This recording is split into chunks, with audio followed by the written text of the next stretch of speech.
സുഖല്ലേ? മാമ്പഴ സീസൺ ആകുമ്പോൾ എൻ്റെ മുത്തശ്ശി മാമ്പഴം കൊണ്ട് ഒരു അടിപൊളി കൂട്ടാൻ ഉണ്ടാക്കി തരൂട്ട. ഉച്ചൂണിന് വേറെ ഒന്നും വേണ്ട, ആ മാമ്പഴ കൂട്ടാൻ 2 മുളക് വറുത്തതും ഉണ്ടെങ്കിൽ അടിപൊളി ഊണായിരിക്കും അന്നത്തെ ഊണ്. ഇപ്പം എല്ലായിടത്തും മാമ്പഴം ഉണ്ട്. തീർച്ചയായിട്ടും ഇതുപോലെ ഒന്ന് ട്രൈ ചെയ്ത് നോക്കൂ. പുളിശ്ശേരിയൊക്കെ നിങ്ങൾ മറക്കും. പിന്നെ മാമ്പഴം കിട്ടിയാൽ ഇതുപോലത്തെ കൂട്ടാൻ മാത്രമേ റെഡിയാക്കുള്ളൂ. അത്രയ്ക്ക് സ്വാദുള്ള ഒരു കൂട്ടാനാണ് ഇന്നത്തെ സ്പെഷ്യൽ. കൂട്ടാൻ ഉണ്ടാക്കാനായിട്ട് 2-3 സാധനം ആദ്യം വറുത്തെടുക്കണം. 1 ടീസ്പൂൺ പച്ചമല്ലി, 1 ടീസ്പൂൺ തോരപ്പരിപ്പ്, 4-5 കുരുമുളക് കൂടാണ്ട് സൂക്ഷിച്ചോളൂ, 1/2 ടീസ്പൂൺ ഉലുവ. മാങ്ങക്കൂട്ടാനായ കാരണം ഉലുവ കുറച്ച് കൂടുതൽ വേണം. 3 ചുവന്ന മുളക് എരിവിനനുസരിച്ച് എടുത്തോളൂ. ഇതെല്ലാം നമുക്ക് വറുത്തെടുക്കാം. ആദ്യം നമുക്ക് മല്ലി ഇട്ട് കൊടുക്കാം. മല്ലി നല്ലോണം ചൂടാവുമ്പോൾ ബാക്കിയുള്ള സാധനങ്ങളൊക്കെ ചേർക്കാം. മല്ലി നല്ലോണം ചൂടാവുമ്പോൾ പരിപ്പും കുരുമുളകും ഉലുവയും ചേർക്കുന്നുണ്ട്, മുളകും ചേർത്ത് കൊടുക്കാം. ഇതൊക്കെ നല്ലോണം വറുത്തെടുക്കാം. നമുക്ക് വറുത്ത സാധനങ്ങളൊക്കെ പാനിൽ മാറ്റാം. അതേ പാനിലേക്ക് 1/4 കപ്പ് വെള്ളം ചേർക്കുന്നുണ്ട്. 2 പഴുത്ത മാങ്ങ എടുത്ത് മുറിച്ചതാണ്, അത് പാനിലേക്ക് ചേർത്ത് കൊടുക്കാം.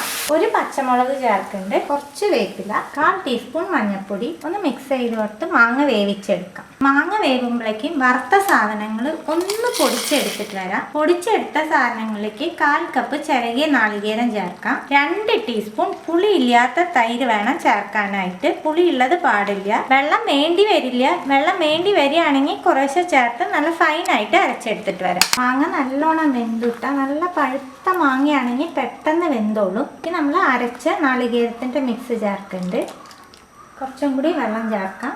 ഒന്ന് മിക്സ് ചെയ്ത് കൊടുത്ത് 2 മിനിറ്റോളം നല്ലോണം തിളപ്പിക്കണം. നാളികേരം ചേർത്താൽ അധികം തിളപ്പിക്കാറില്ല. നമ്മൾ പച്ചമല്ലിയൊക്കെ വറുത്ത് എടുത്തതാണെങ്കിൽ പോലും കൂട്ടാനിലിടുമ്പോൾ പച്ചസ്വാദ് വരാണ്ടിരിക്കാൻ വേണ്ടി 2 മിനിറ്റ് നമുക്കിത് തിളപ്പിച്ചെടുക്കണം. 2 മിനിറ്റ് കൂട്ടാൻ നല്ലോണം തിളച്ചതിന് ശേഷം കൂട്ടാനിന് ആവശ്യമായിട്ടുള്ള ഉപ്പ് ചേർക്കുന്നുണ്ട്. നിങ്ങൾ എടുക്കണ മാമ്പഴത്തിന് കുറേശ്ശെ പുളിയോ മധുരം കുറവോ എന്തെങ്കിലും ഉണ്ട് എന്നുണ്ടെങ്കിൽ ഈ സമയത്ത് 1 ടീസ്പൂൺ ശർക്കരയോ അല്ലെങ്കിൽ പഞ്ചസാരയോ ചേർത്തോളൂ കേട്ടോ. അതുപോലെ നല്ലോണം തിളച്ചതിന് ശേഷം ഉപ്പ് ചേർത്താൽ മതി. പരിപ്പ് വറുത്തരച്ച കാരണം കൂട്ടാന് നല്ല കൊഴുപ്പുണ്ടാവും. അപ്പം അതനുസരിച്ച് വെള്ളം ചേർത്ത് കൊടുക്കേണ്ടി വരും. തിളച്ചതിന് ശേഷം ഉപ്പ് ചേർത്താൽ മതി. കൂട്ടാൻ മാറ്റി വെച്ചിട്ട് വറുത്തിടാം. പാനിലേക്ക് വറുത്തിടാൻ ആവശ്യമായിട്ടുള്ള വെളിച്ചെണ്ണ ചേർക്കുന്നുണ്ട്.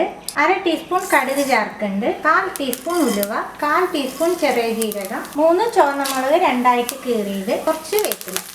ഒന്ന് മിക്സ് ചെയ്ത് കൊടുക്കാം. നമുക്ക് കൂട്ടാനിലേക്ക് ചേർക്കാം. നമുക്കൊന്ന് ഇളക്കി കൊടുക്കാം. 5 മിനിറ്റിൽ നമുക്ക് റെഡിയാക്കാൻ പറ്റിയ ഒരു മാമ്പഴ കൂട്ടാനാണ്. ഇപ്പം മാമ്പഴ സീസണും കൂടിയാണ്. തീർച്ചയായിട്ടും എല്ലാവരും ട്രൈ ചെയ്ത് നോക്കണം. ട്രൈ ചെയ്താൽ നിങ്ങൾക്കൊക്കെ ഒരുപാട് ഇഷ്ടമാവും. ട്രൈ ചെയ്ത് നിങ്ങളുടെ ഫീഡ്ബാക്കൊക്കെ അറിയിക്കുക. പുതിയൊരു റെസിപ്പി ആയിട്ട് അടുത്ത വീഡിയോയിലാണ്. See you. Bye.